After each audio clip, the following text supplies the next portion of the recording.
Yes, welcome into Sportsbet. Betting Insight today, Tuesday, May 16th. Big game breakdown, game 2. You won't believe the series price now. Western Conference Finals, what the line is up to without Kawhi. Interesting deep dive coming up as well. Bad beats, bad bets, bad for the books, bad bets.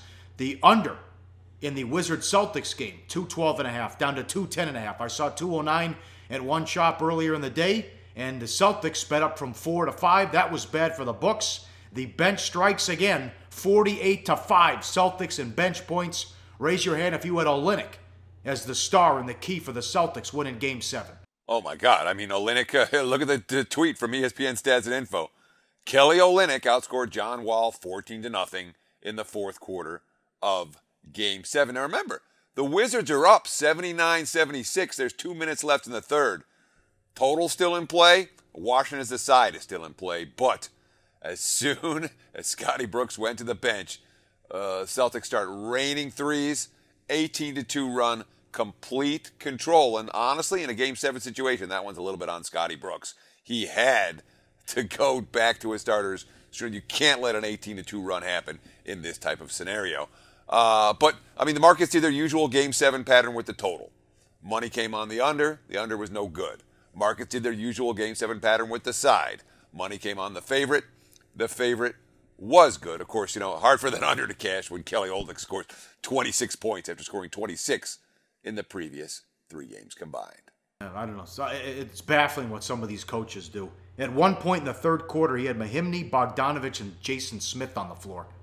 Oh, my God. At the same time, he had those 3 guys out there. Oubre didn't even play. How about that? And here it is. Sportsbet moment of silence. We'll do this for the last time in the playoffs. Here it is, the bench for the Wizards. Bogdanovich, 15 minutes, minus 19. Mahimny, 10 minutes, minus 10. It was ugly, and they were on the floor for that big Boston run, as you mentioned, to take the lead and take control of Game 7, Teddy. Yeah, so moment of silence. Let's give it. And let's bid that Washington bench a final farewell. If the Wizards had a decent bench, they'd be in the Eastern Conference Finals, not the Boston Celtics. All right, so we saw 470, 550 in some places. Westgate opened 550. What do you think of the Eastern Conference Finals? Cleveland 550 in some spots, and they don't have home court. Now, you're going to say, Teddy, you said the number was going to be minus 250, minus 300. Yes, I did say that. That was before the Celtics got sent to 7 games after the Cavs took care of business easily. And as we've seen throughout this year's playoffs, throughout every recent playoffs, when you have the rest edge, it makes an enormous difference for Game 1, and it makes an enormous difference for the series. So I understand why the markets have adjusted now. I thought that, you know, that the base price for the series would be the games in Boston, Celtics pick 'em, maybe Cavs -1. For Game 1, obviously you're looking at 3 for Cleveland, some of which has to do with the rest factor. And, of course, that total, 219.5, Pauly. I don't know if this series is going to see a whole lot of under money either. No, these games are going to be shootouts. Also, you have to factor in the rust, too. Cavs haven't played forever. Yeah, though, if you look at Cleveland when they've had extra rest this season, you know, you look at situations after the All-Star break, heading into Game 1, anytime that they've had more than 3 days rest, that offense has been ridiculous. Look at the numbers. It's pretty impressive. Even though they may be rusty, their offensive numbers have been very, very strong, given extra time to prepare. All right, we'll see if the Celtics can win the lottery tonight, too, coming up. What a 48 hours this would be. Bad bets. Rays Indians under 7.5. 15 runs scored with Archer and Carrasco. This game was, 5-2 in the second inning. Yeah, I mean, what did we talk about on yesterday's show? We talked about the markets love Archer, the markets love Carrasco, and no surprise, the under money came in. It fell 15, but I mean, the total was dead by the under was dead by the bottom of the second inning. Archer, you know, really struggled. Only 7 of his first 23 pitches were in the strike zone, and then pitch number 24 was a 3-run bomb by Lonnie Chisenhall. The 2 starters combined to give up 11 earned runs. And again, that over cashes by the second inning. Bad bet on the under. All right, and that's just about it. Not much here. That's strange that we didn't have a lot going on in the world of sports. Rarely any upsets in the NBA playoffs. What do you have here from Sports Insights? Yeah, well, I mean, these are some preseason odds based on potential matchups. You have like Cleveland, Golden State plus 125, Boston, Golden State plus 812, Cleveland, San Antonio plus 890. These are matchups that for bets that you could have made in October, where you not only have to pick one team, you have to pick both teams to meet in the finals. And look at the numbers. It's all the chalk. I mean, in the NFL, underdogs happen. Underdog runs through the playoffs happen. In the MLB seasons, long shots come through. The NHL, absolutely. In the 7-game NBA series, it's hard for dogs to win one, let alone multiple. Look, you look at the 5, 6, 7, 8 seeds doing anything? Nothing from the 5, 6, 7, 8. No finals appearances since 1999. Let's put it that way. Hell, only 3 number 3 seeds have won the title since the 95 Rockets did as a 6 seed. What, the 02 Lakers, the 07 Spurs, both of whom had multiple championships already, and then the 2011 Dallas Mavericks. Every other title has gone to a 1 or 2 seed. The only 4 seeds to even get to the finals, the 06 Mavs, the 2010 Celtics. That's since Van Gundy's suspensionated Knicks went in that strike-shortened 99 season as an 8 seed. So as the graphic clearly shows, when you look at these type of returns for season-long bets where you have to get both teams right, man, NBA odds to win the title futures, Pauly, they're not bets that I make. And frankly, from a betting perspective, they're pretty useless. All right, up next, big game breakdown. Game 2. Warriors up to a 14-point favorite against the Spurs. Kawhi likely out. We'll get to all that coming up on SportsBit. Betting Insight today on SBRPicks.com. Go to SBROdds.com. Browse, compare, and shop live odds available at top online sportsbooks. Back on SportsBit, Betting Insight today. Time for a big game breakdown. It's a fun night on ESPN. They start with the draft lottery, as the Celtics have the best odds of winning the lottery and get the number 1 pick. We'll see if the Lakers pick lands in the top 3 as well. If not, they ship it out to Philly. Suns also in the running too. So it could be a big 48 hours for the Celtics. That's the pregame lead-in at 5:30 Pacific, which goes into Game 2. Strange that you have 2 games already being played in the West while the East hasn't started yet. And Kawhi likely to miss. Warriors 14, 208 the total. ESPN stats and info, 25-point lead in Game 1. The Spurs let it slip away. They were 316-0 when leading by at least 25 points under Popovich. Make it 316-1.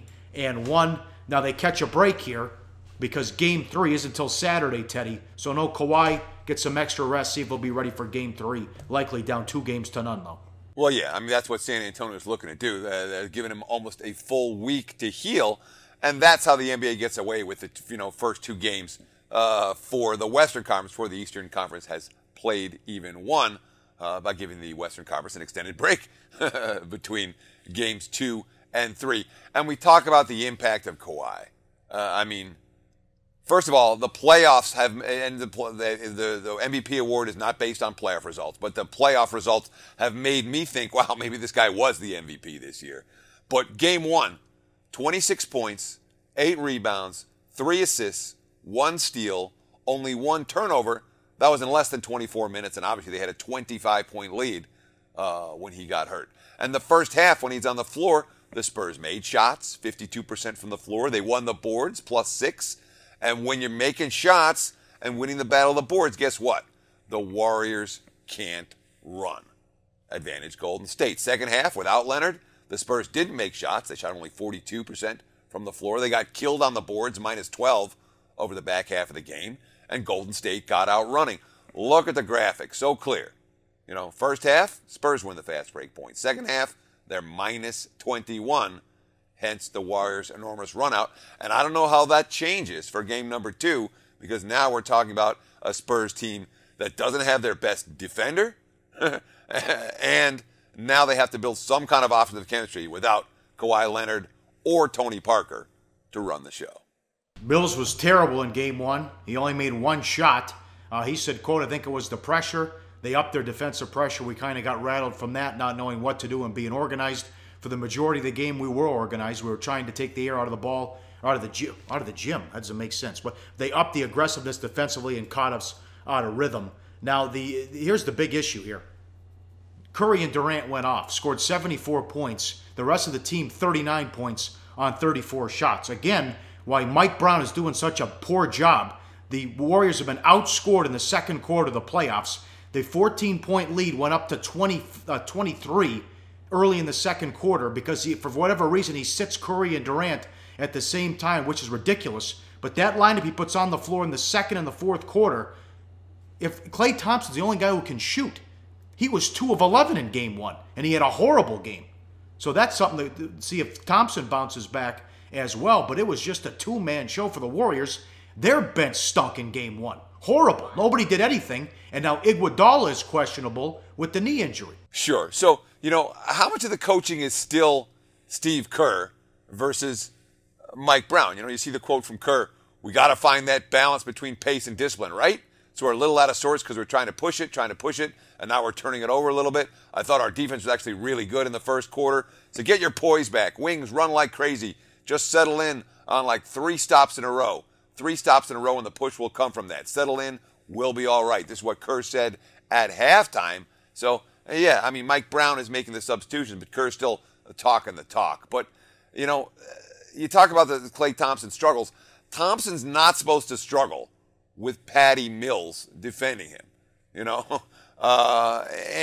if Mills can't stay in front of Thompson, that prevents Danny Green from being able to guard Curry. So they got what they needed to from Mills in game 1, but I don't know that's a matchup that's going to work for them as the series progresses. And look, the Spurs, they got the big game offensively from LaMarcus Aldridge. Aldridge is a tough matchup for Golden State.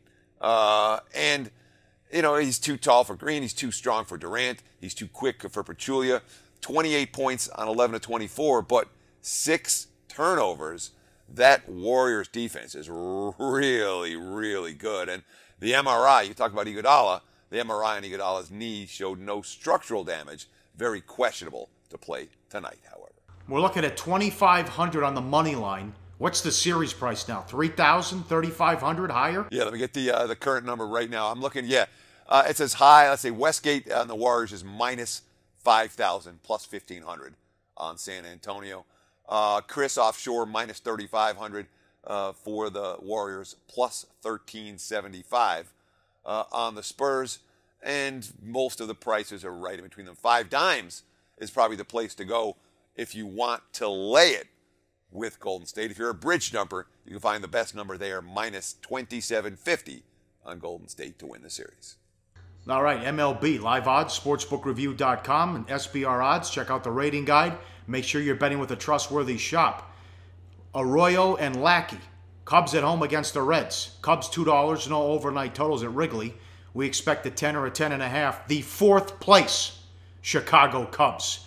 A game under 500. The starting pitching's been off to a slow start. They had bullpen issues as well. What is the problem, Teddy? Well, look, we're talking about a team that is 1 game under 500, 18-19 right now. They're in the bottom 3 teams in the majors in terms of profitability so far this season. Only Miami and San Fran have been worse, and the Giants on a little bit of a run right now.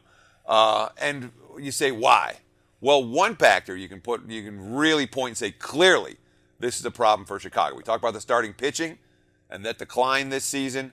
Well, what's behind the declines? One of the things is that this squad defensively has gone through a major downgrade. Last year, they were one of the best defensive teams. They were the best defensive team in baseball based on park-adjusted defensive efficiency. That's paid.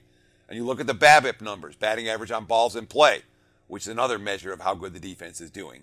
That, they were number 1. And you look at the total zone rating, a stat that we haven't talked about a lot. Total zone rating from Baseball Reference is, in theory, how many plays the defense made versus how many they could have made. That's through the eye test of the folks tracking. It's a pretty good stat. There is human element involved. Last year, the Cubs were number 1. And you look this year, number 19 in paid, number 21 in BABIP, number 19 in total zone rating. What's happened? Well, they don't have Dexter Fowler. His glove in the outfield is gone. And now you have Kyle Schwarber out there playing just about every day. That is about as big as a defensive drop-off that you can find, as the Buster Only tweet clearly says from ESPN Stats and Info. Last season, the Cubs converted 93% of the fly balls into outs, best rate in baseball. This season, they ranked number 27th. That is a bad outfield defense compared to an elite outfield defense last year. It's affected the Cubs' pitching in every way possible. Chicago's not as good a team this year as a result. No, that was ridiculous. You win the World Series and you let Fowler go, and to boot, he goes to St. Louis. Now they're hitting Schwarber leadoff as well. Only 17 games at AAA in his life. He's hitting 179. Here's Schwarber after going 0 for 3 on Sunday. I don't think the leadoff spot has changed what's been going on. I squared some balls, wasn't able to get a hit. It's part of the game. It's baseball. It's why it's a game of failure. And you have to learn from your mistakes and go with the good. It's a crazy game. It can put you in a great place or a bad place. You try to stay in the middle. That's the end of that quote. Lackey has been steady, 3-3 with a 4.29, but the stuff's been better than results. Strikeout percentage up, ground ball percentage up, walks down from last year. Why are the Reds ahead of the Cubs in the standings, Teddy? Well, let's take a look at the same defensive charts we looked at just a moment ago. The Reds defense in 2017, the park-adjusted defensive efficiency, look at them. They're number 1. The batting average on balls in play, look at them. They're number 1. The T-zone, look at them, number 3. So it's Cincinnati's defense that has been exceptional so far this season, and it's paying off. You know, so you have a team that's playing good defense. You have Joey Votto. I mean, he's playing an MVP form this season. 10 home runs, 33 RBIs already.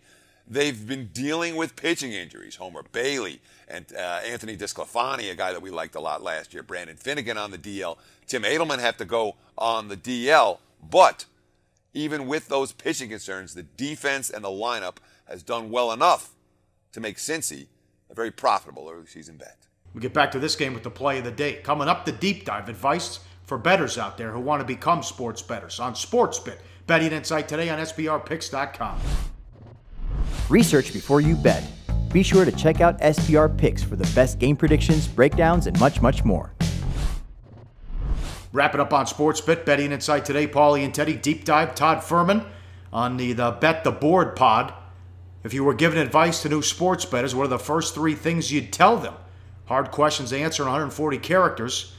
That was, tough on Twitter, but we can do it here on SportsBit. You've been in this racket a long time, Teddy. What do you think? Yeah, and Furman, Furman's a friend of the show, a guy who used to be the one of the sportsbook directors over at Caesars, and he's gone on his own, and now he does a pretty good podcast at Bet the Board, a real good podcast at Bet the Board pod. You can follow him on Twitter. But he sent out the tweet yesterday, and I thought it was a real good tweet. You know, if you're giving advice to new sports bettors, what are the first 3 things you tell them? And he was getting some response. I'm like, I can't answer that in 140 characters. Let's talk about it here. Number 1, my number 1 piece of advice for a newbie. Betting skills are every bit as important as handicapping skills. Worry about half points. Be aware of line moves. Make sure you have multiple accounts. When you're winning and pushing on games that others lose, it makes a huge difference long term on your ROI, your return on investment, and your bankroll growth. So we talk all the time about handicapping and what game do you like. We don't talk nearly enough about betting skills. That'd be my number 1 piece of advice, Pauly. All right. How about number 2? Well, number 2 is a simple one. The old adage, and this is something, it's one of these sports betting mantras. It gets repeated and repeated and repeated. And most of them aren't true. This one is true. This is a marathon, not a sprint. This is a grind, not a get-rich-quick scheme. Even the best bettors in the world are going to go to bed 100 days a year with less money in their pockets, less money in their bankroll than when they started the day. You never want to accept losing, Pauly. You can't accept losing, or else you're not going to be any good in this business. But you have to learn to live with losing, or it's going to eat you alive. And for me, this is one of the toughest things to learn, is every time I lost a game when I moved out here, it was a nightmare. You'd eat you up and eat you up. And as you get more experienced, you still hate to lose. You never can accept it. And when you're going through a skid or something, you're working as hard as you possibly can to get over it. But you have to learn to live with it, or it'll eat you up. And that's just part of being human. So marathon, not a sprint. That's a piece of advice number 2. Yep, very good. You got to be able to handle the beats, the bad beats. You're right about that. And take the losses. Get the best number. Shop around. Have multiple accounts. Also, don't bet a lot to win a little. I would, especially if you don't have a huge bankroll. And play with streaks. Don't play against them. What's number 3? This is a good one, too. Well, yeah, number 3, it could easily be number 1. And pardon my language, but number 3 is don't fucking chase. You want to bet more when you're winning, when you're seeing things clearly, when the games are, I like to call them, jumping off the page at you. That's when you're stepping up your wager size. When you've shown profitability in this sport this season, you're allowed to adjust your wager size up. You never, ever, ever want to double up and triple up and quadruple up when you're ice cold just because you don't want to pay your man. That is a recipe for disaster. Don't chase. That's my 3 pieces of advice right there. Good discussion from Terman, but of course, from Furman, I should say. But at least it brings us to a story, doesn't it, Pauly? There's always a story with this stuff. This is a good, I don't remember this game. What is it? Okay, so this is my 2nd year in Las Vegas. I moved out here in 98. I had a good season. I moved out here in 99. It ended up being a very good season, but my October was not good. I had a real bad month. I was losing on Saturdays and I was losing on Sundays. And all of a sudden, it's week 7, 1999. I've had a bad month. And I find a game that I can't lose. This is my lock, Pauly. It's Cordell Stewart versus Chris Chandler on Monday Night Football. And the money's pouring in on Pittsburgh. I took Atlanta plus 5.5. I took some plus 6. I found some 6.5. I ran over to the stratosphere to get a plus 7. I was playing most of my money with plus the points, but I was putting between 1/4 and 1/3 of my money on the money line as well. Atlanta to win the game straight up. And I violated every rule, Pauly. I put every dollar that I had on that game. Look, it was the last Saturday in October. I didn't have November rent. I was living in an apartment at the time. I didn't have money to bet the next week if I lost. I mean, there was no friggin' plan whatsoever. I had credit cards. That's not the plan anybody wants when they're in Vegas. So here I am, not following my own rule. I'm all in on the Atlanta Falcons on Monday Night Football. So what happens? Well, the Steelers dominate. They waste a chance to go up 17-0 before halftime. They go in 13-0. It's still 13-0 going into the 4th. Pittsburgh playing very conservatively with Cordell at quarterback. And then suddenly Atlanta finally gets a drive. They get a touchdown, and I'm covering this nightmare game. And then there's 2nd and goal at the 2-minute warning from the 1-yard line. And I'm going to cash everything, the money line bets, all the different point spreads. So they got stuffed 3 times. So they're still down 6, and I'm going to win some, lose my money lines. Then the Steelers get stuffed too, and we get the dream scenario, an intentional safety, and now Atlanta's got the ball back and a big Tim Dwight return, and all of a sudden they're 1st and goal again from the 5. 2nd and goal after the spike, 1 play to win, didn't come through. Well, the Falcons covered. I got my money back. I won a little bit. I didn't have the huge score I was hoping for, but had they lost that game against the spread, Pauly, it's highly likely none of y'all would have ever heard of me, nor would I be here in Las Vegas. That's the risk you take when you're betting, when you're chasing. We didn't have a plan? You had no backup plan? That to me, I love the game. And I was, when you're going through struggles, I had losing Saturday, losing Sunday, losing Saturday, losing Sunday, Monday Night Football. I was like, this is my all-in. No, I really did not know what I would have done on Tuesday morning. That's the Allen Boston story. He had $30,000 to his name. He was having breakfast with his mother, and he had 3 games were going on. He had $10,000 on all 3 of the games. And depending on what happened in the games, you might have to ask her for some money.